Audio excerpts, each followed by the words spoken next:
ಇನ್ನು ರಾಜ್ಯ ಸರ್ಕಾರದ ವಿಚಾರಕ್ಕೆ ಸಂಬಂಧಪಟ್ಟಂಗೆ ಮಾತಾಡೋದಾದರೆ ಈ ಬಿ ಆರ್ ಪಾಟೀಲ್ ಅವರ ಆಡಿಯೋ ಇದೆಯಲ್ಲ, ದೊಡ್ಡ ಸಂಚಲನ ಸೃಷ್ಟಿ ಮಾಡಿದೆ, ದೊಡ್ಡ ಮುಜುಗರವನ್ನು ಕೂಡ ಸೃಷ್ಟಿ ಮಾಡಿದೆ.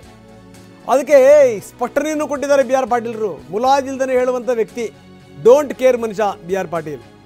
ಹೌದು ಸ್ವಾಮಿ, ಆಡಿಯೋದಲ್ಲಿ ಮಾತಾಡಿರುವಂಥ ನಾನೇ. ಏನು ತಪ್ಪಿದೆ? ಸತ್ಯನೇ ಹೇಳಿದ್ದೀನಿ. ದುಡ್ಡು ಕೊಟ್ಟರೆ ಇವರು ಮನೆ ಕೊಟ್ಟಿರೋದು, ಪುಗ್ಸಟ್ಟೆ ಕೊಟ್ಟಿಲ್ಲ. ದುಡ್ಡು ತಗೊಂಡೇ ಮನೆ ಕೊಟ್ಟಿರೋದು. ಹೀಗಾಗಿ ನಾನು ಸತ್ಯ ಹೇಳಿದ್ದೀನಿ. ಅಲ್ಲಿರುವಂಥ ಆಡಿಯೋನೂ ನಂದೆ, ನಾನು ಹೇಳಿರೋ ಮಾತು ಕೂಡ ಸತ್ಯವೇ ಅಂತಾರೆ ಬಿ ಆರ್ ಪಾಟೀಲ್ರು. ಹೋಗಿ ಮಾತಾಡ್ತೀನಿ, ನಾನು ಏನು ಹೇಳಿದ್ದು ಸತ್ಯ ಹೇಳಿದ್ದೀನಿ, ನಾನೇ ಮಾತಾಡೋದು, ನನ್ನ ಧ್ವನಿನೇ ಅದು. ಸರ್, ಈಗ ಅಲ್ಲಿ ಲಂಚ ತಗೊಂಡು ಕೊಡ್ತಿದಾರಾ ಅಥವಾ ನಿಮ್ಮ ಶಿಫಾರಸು ಪತ್ರಗಳನ್ನ ನನ್ನ ಶಿಫಾರಸು ಪತ್ರಗಳನ್ನ ಪರಿಗಣನೆ ತಗೊಂಡಿಲ್ಲ.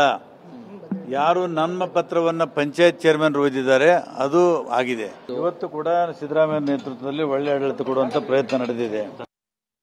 ನಮ್ಮ ಕ್ಷೇತ್ರ ರೀತಿ ದುಡ್ಡು ಕೊಟ್ಟು ಮಾಡಿಸ್ಕೊಂಡು ಹೋಗ್ತಾ ಇದ್ದಾರೆ ಎಲ್ಲರೂ, ಎಲ್ಲ ಎಮ್ಎಲ್ಎಗಳು. ಎಲ್ಲರಿಲ್ಲ, ಒಂದು 5-6 ಪಂಚಾಯತ್ಗಳಲ್ಲಿ ದುಡ್ಡು ಕೊಟ್ಟು ಮಾಡ್ಕೊಂಡು ಹೋಗಿದ್ದಾರೆ. ನಾನು ಪತ್ರ ಕೊಟ್ಟದ್ದು ಆಗಿಲ್ಲ, 4 ಪತ್ರ ಕೊಟ್ಟಿದ್ದೀನಿ ನನ್ನ ಕ್ಷೇತ್ರಕ್ಕೆ ಮನೆಗಳು ಕೊಡಬೇಕು, ಆಗಿಲ್ಲ. ಅವರು ಪಂಚಾಯತ್ ಚೇರ್ಮನ್ಗಳು ಹೋದ್ಮೇಲೆ ಮಾಡ್ಕೊಂಡು ಬಂದಿದ್ದಾರೆ. ಇದು ನನ್ನ ಕ್ಷೇತ್ರದಲ್ಲಿ ಅಲ್ರಿ, ಬಹುತೇಕ ಎಲ್ಲ ಕಡೆ ನಡೆದಿದೆ ಇದು. ಬರ್ರಿ. ಜಮೀರ್ ಅವರು ಹೇಳ್ತಾರೆ ನನಗೆ ಗೊತ್ತೇ ಇಲ್ಲ, ಇದು ಗ್ರಾಮ ಪಂಚಾಯತಿ ಮಟ್ಟದಲ್ಲಿ ಆಗಿದೆ. ಆಯ್ತು, ತನಿಖೆ ಮಾಡಿಸ್ಲಿ. ನಾನು ಯಾಕೆ ಹೈಕಮಾಂಡ್ ಇರ್ತಾರಲ್ರಿ, ನಾನು ಹೊಟ್ಟೆ ಕಡಿತು, ನಾನು ಔಷಧ ತೊಗೊಂಡಿನಿ. ನೋಡಿ ಬಿ ಆರ್ ಪಾಟೀಲ್ರ ಮಾತು, ನಾನು ಯಾಕೆ ಹೈಕಮಾಂಡ್ಗೆ ಹೋಗಿ ನಾನು ದೂರು ಕೊಡಲಿ, ನನಗೆ ಹೊಟ್ಟೆ ನೋವು ಬಂತು, ನಾನು ಔಷಧಿ ತಗೊಂಡಿನಿ ಅಷ್ಟನ್ನೇ. ಅಂದರೆ ಮುಲಾಜಿಲ್ದಂಗೆ ಹೇಳುವಂಥ ವ್ಯಕ್ತಿ. ಯಾಕೋ ಇವರ ಮಾತುಗಳಿದೆಯಲ್ಲ, ಈ ಮಾತುಗಳು ನಾಯಕರುಗಳಿಗೆ ಇಷ್ಟ ಆದಂಗೆ ಕಾಣಲ್ಲ. ಡಿ ಕೆ ಶಿವಕುಮಾರ್ ಕೂಡ ಅದೇ ಮಾತನ್ನು ಹೇಳಿದ್ದಾರೆ. ಯಾರಾದರೂ 1 ಲಕ್ಷ 1.5 ಲಕ್ಷ ವಿಚಾರಕ್ಕೆ ಸಂಬಂಧಪಟ್ಟಂಗೆ ಯಾರಾದರೂ ಮಂತ್ರಿಗಳು ಬರ್ತಾರೇನ್ರಿ? ಯಾವ ಆಧಾರದ ಮೇಲೆ ಇಂಥವನ್ನೆಲ್ಲ ಹೇಳ್ತಾರೆ? ಇದು ನಿಜಕ್ಕೂ ನನಗೆ ಬೇಜಾರಾಗಿದೆ. ಇದು ಯಾವ ಕಾರಣದಿಂದ, ಯಾವ ಉದ್ದೇಶದಿಂದ ಈ ರೀತಿ ಹೇಳಿದಾರೋ ಗೊತ್ತಿಲ್ಲ. ಇದನ್ನು ನಾನು ಖಂಡಿಸ್ತೀನಿ ಅಂದಿದ್ದಾರೆ ಡಿ ಕೆ ಶಿವಕುಮಾರ್. ನಾನು ಯಾವ ಕಾರಣಕ್ಕೂ ಒಪ್ಪುದಿಲ್ಲ.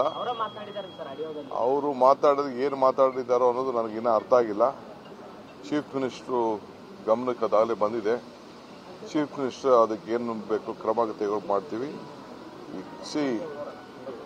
ಟ್ರಾನ್ಸ್ಪರೆಂಟ್ ಆಗಿ ನಡೆಯುವಂಥ ಸಂದರ್ಭದಲ್ಲಿ ಒಬ್ಬ ಫಲಾನುಭವಿ ಎಲ್ಲಿ ಯಾರು ದುಡ್ಡು ಕೊಡೋಕ್ಕೆ ಸಾಧ್ಯ?